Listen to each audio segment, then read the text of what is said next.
네, 일반 여러분 잘 지냈나요? 오늘은 드디어 우리 사회정의 수업 마지막 시간이에요. 지난 시간에 잠깐 말했던 것처럼 오늘은 그동안 우리가 배운 사회정의 의미와 필요성을 게임을 통해서 적용해보는 시간을 가질 거예요. 게임의 승자뿐만 아니라 과정에 열심히 참여한 학생에게도 소정의 간식을 제공할 예정이니까 다들 꼭 끝까지 집중해서 참여해 주시길 바라겠습니다. 게임에 본격적으로 돌입하기에 앞서서 지난 시간 우리가 배운 내용을 잠시 복습을 해볼게요. 지난 시간에 우리는 뭘 배웠었죠? 맞아요. 다들 왜 이렇게 기억을 잘해요? 다들 너무 잘 말해줬는데, 우린 첫 번째 수업 시간에 뉴스 빅데이터 분석 도구, 빅카인드를 활용해서 사회정의와 관련된 키워드랑 기사를 먼저 탐색을 했었어요. 이어서 진행된 두 번째 수업에서는 사회정의의 의미와 필요성이 어떻게 체계적으로 제시될 수 있는지 학습해 보았습니다. 교과서 내용으로 살펴보기에 앞서서 체육대회 상금을 분배하는 간단한 활동도 진행해 보았어요. 근데 이때 그 활동은 자신이 어떤 조건을 가진 사회 구성원인지 알지 못하는 상태에서 진행하는 활동이었어서 원래 자신이 가지고 있던 가치관에 따라 분배 기준을 결정했을 때 생각하지 못한 손해를 본 경우도 있었을 거예요. 즉, 현실에서는 자신이 어떤 처지에 있는지 알기 때문에 보통 자신에게 이익이 되는 방향으로 대부분 결정을 내리는데, 우린 여기에서 좀 더 나아가서 일상적인 사고의 차원을 넘어서서 상대적으로 약자에 속하는 사람들은 나의 결정에 어떠한 영향을 받게 되는지, 내가 판단한 나의 사회적 위치는 과연 정확하다고 할 수 있는지 깊이 생각해 보는 것이 필요하다고 했었죠. 그럼 지난 수업에서 배운 사회정의의 의미와 필요성을 복습해 봅시다. 사회정의 의미를 어떻게 한 문장으로 정리할 수 있었나요? 네, 교과서를 지금 뒤적이는 학생들도 있는데, 사회정의는 사회를 공평하고 올바르게 구성하는 공정성의 원리로 사회적으로 옳고 그름을 평가하고 판단하는 기준을 의미했어요.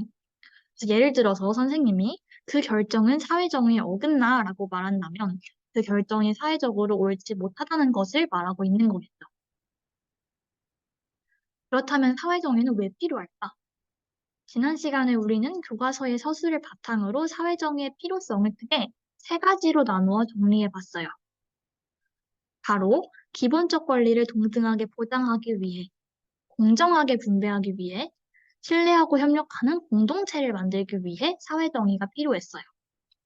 이 세 가지 요소는 서로 분리되는 게 절대 아니고 그 관계를 고려해서 함께 파악돼야 됐었어요.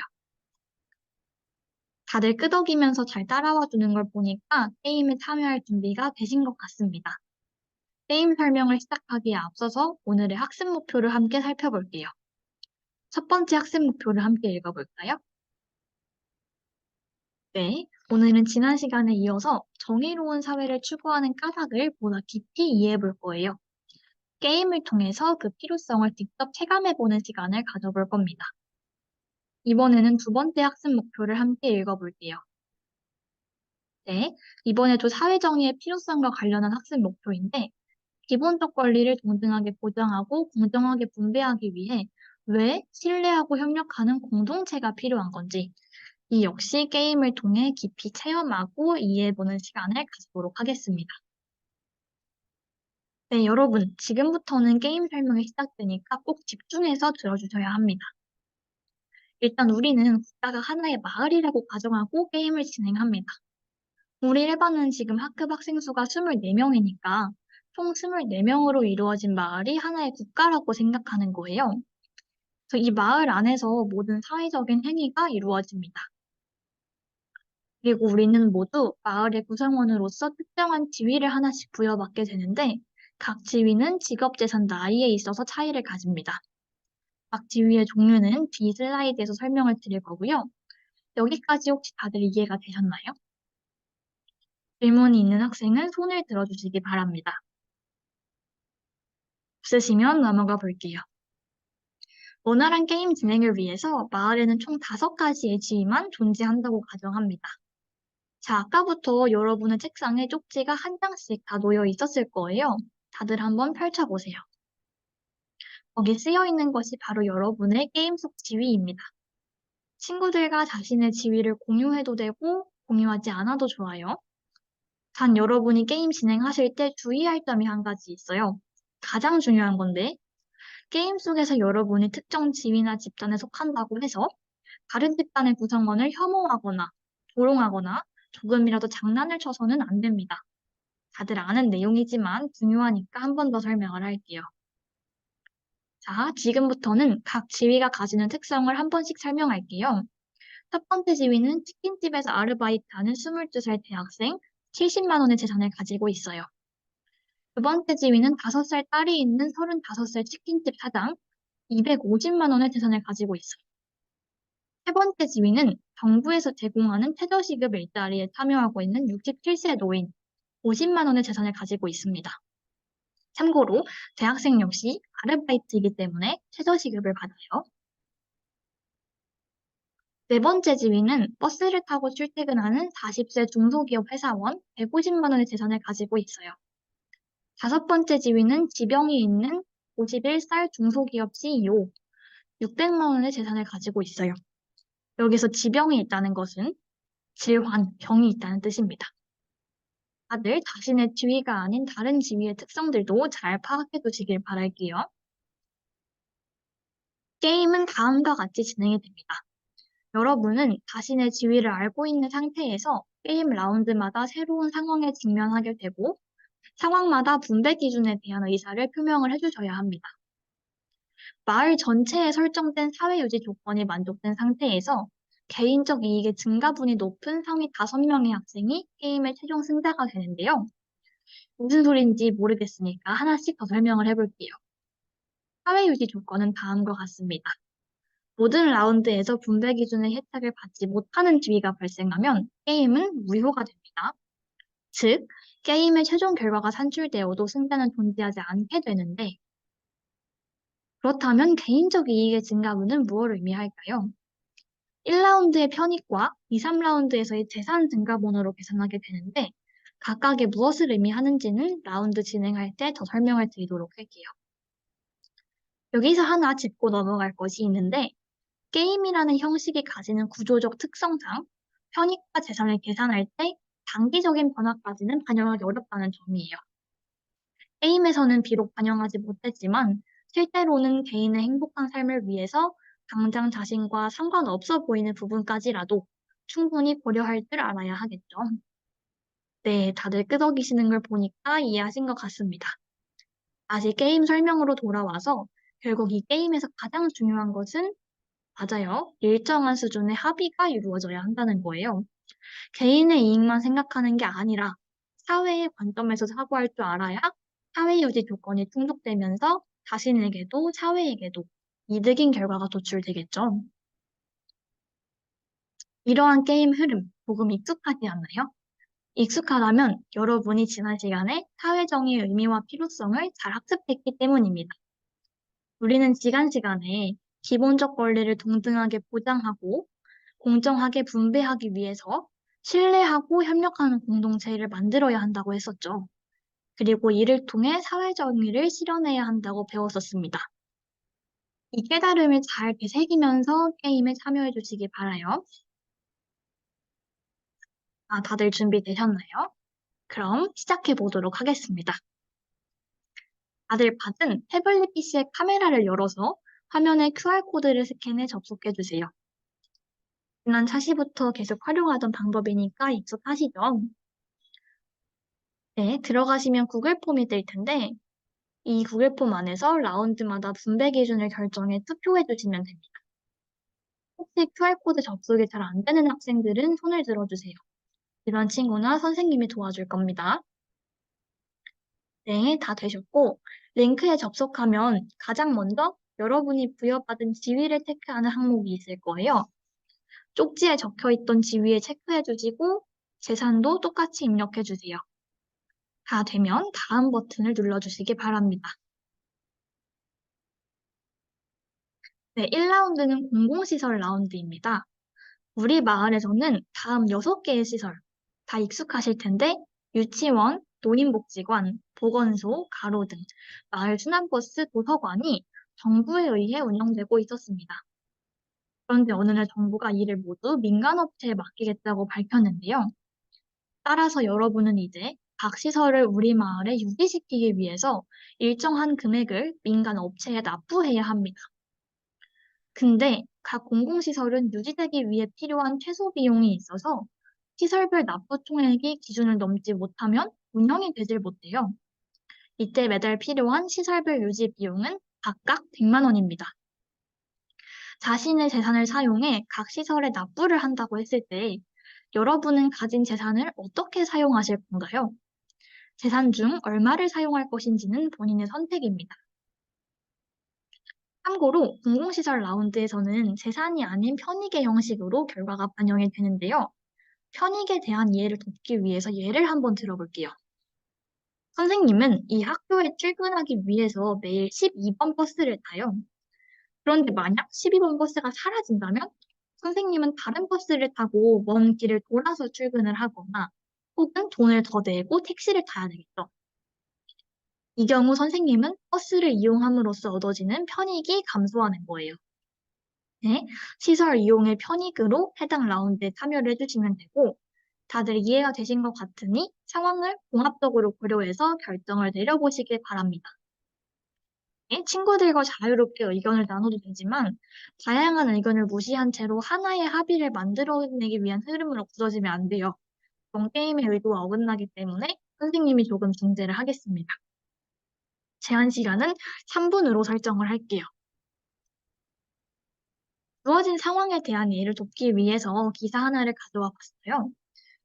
기사에서 확인하실 수 있는 것처럼 공공시설 설치는 정부 기관이나 지자체가 민간업체를 대상으로 입찰을 진행하는 방식으로 이루어집니다. 네, 제한 시간 3분이 다 되었고요. 선택을 고민 중인 학생은 이만 결정을 체크하고 다음을 눌러서 2라운드 세션으로 넘어와 주시기 바랍니다. 2라운드는 최저임금 라운드입니다. 이번 달 근로자 최저시급을 마을에서 정하려고 하는데요. 최저시급을 얼마로 정하는 것이 합당할까요? 최저시급을 받는 지위인 대학생과 노인은 한 달 30일 동안 매일 3시간 일한 몫을 받게 되고, 회사원은 최저임금 변화의 10분의 1을 기존 월급에 더해서 받게 됩니다. 결과는 다수결로 결정이 되고, 최저임금 라운드부터는 제3의 형식으로 결과의 반영이 이루어집니다. 마찬가지로 제한 시간은 3분으로 설정할게요. 현실 속에서 최저임금과 관련한 협상은 매년 뜨거운 이슈인데요. 최저임금위원회와 노사 간의 최저임금 인상을 둘러싸고 매번 팽팽한 의견 대립이 진행되기 때문입니다. 이처럼 실제로도 매우 어려운 결정이기 때문에 여러분 역시 결정에 너무 큰 부담을 갖지 마시고 게임에서 설정된 상황과 지위별 재산을 고려해서 본인이 생각하기에 적정한 선의 최저시급을 선택해 주시면 됩니다. 네, 제한 시간 3분이 다 되었네요. 마찬가지로 아직 체크하지 못한 학생들은 이만 결정을 내리고 다음 3라운드로 넘어와 주시기 바랍니다. 마지막 라운드인데 재난지원금 라운드입니다. 전염병 확산으로 인해서 정부에서 국민에게 재난지원금을 지급하려고 하는데요. 어떤 기준으로 지급하는 것이 좋을까요? 재난지원금 총액은 200만 원입니다. 결과는 다수결로 결정이 되고 이번에도 마찬가지로 제한 시간은 3분으로 설정할게요. 여러분은 코로나19 시기에 재난지원금을 받아 사용했던 경험이 있나요? 네, 맞아요. 맞아요. 치킨을 사 먹은 학생도 있고, 다양하게 사용한 경험이 있는 것 같은데, 코로나19 시기에 재난지원금은 여러 차례에 걸쳐서 이루어졌는데, 시기마다 지급 기준이 달랐어요. 선생님이 가져온 기사에서는 재난지원금을 건강보험료를 기준으로 해서 차이를 두어서 지급하기로 결정했다는 내용이 적혀 있네요. 모두에게 똑같은 금액을 줄 수도 있고, 어떠한 기준을 삼아서 차등 지급을 할 수도 있는 거예요.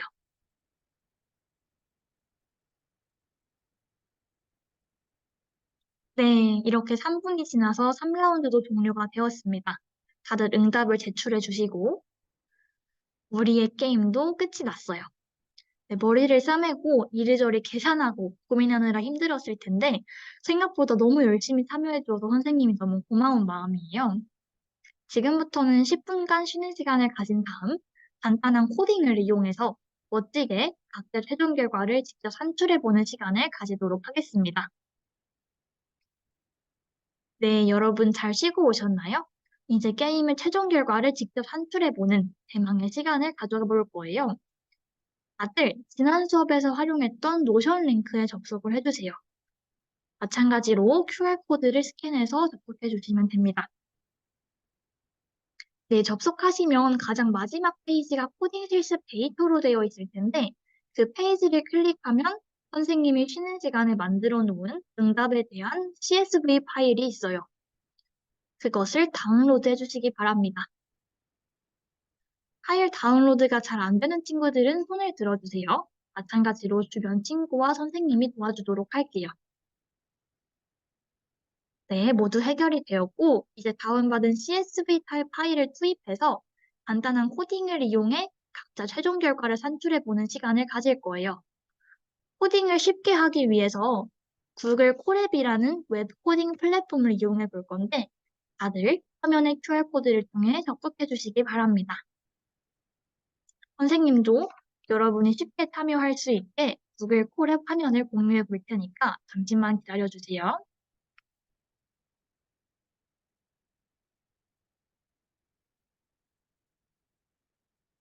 네, 공유된 화면 잘 보이시죠? 네, 다들 잘 접속하신 것 같고 여러분은 이제 구글 콜앱을 활용해서 간단한 코딩으로 최종 결과를 산출해 볼 거예요. 우선 지금 보고 있는 파일은 샘플 파일이기 때문에 여러분들이 여기다가 코딩을 하시면 안 되고 각자 사본을 만들어야 합니다. 되게 쉬운데 여기 화면 상단에 있는 드라이브로 복사가 보이시죠? 이걸 눌러서 각자 사본을 생성해 주세요. 잘 안 되면 선생님과 주변 친구들이 도와주도록 하겠습니다.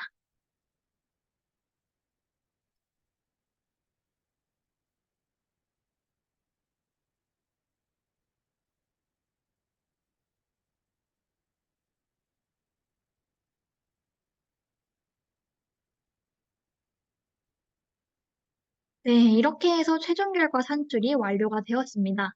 다들 조금 어려워도 끝까지 잘 따라와 주어서 너무 기쁜데요. 최종 결과가 자신의 예상과 비슷하게 나온 사람도 있고 아닌 사람도 있을 거예요. 하지만 중요한 건 게임의 승패가 아니고 사회 정의의 필요성을 인식하면서 신뢰하고 협력하는 공동체를 만들어내기 위해 여러분 모두가 한 명도 빠짐없이 합리적으로 의사를 결정하며 게임 전반에 참여를 해주셨다는 겁니다. 선생님은 너무 감동이었는데 여러분의 소감은 어떠신가요? 화면 속 QR코드에 접속해서 간단히 소감을 남겨주세요. 어떤 점이 좋았다, 안 좋았다도 좋고, 게임의 최종 결과가 생각보다 잘 나와서 놀랐다, 잘 안 나와서 놀랐다. 모두 좋습니다.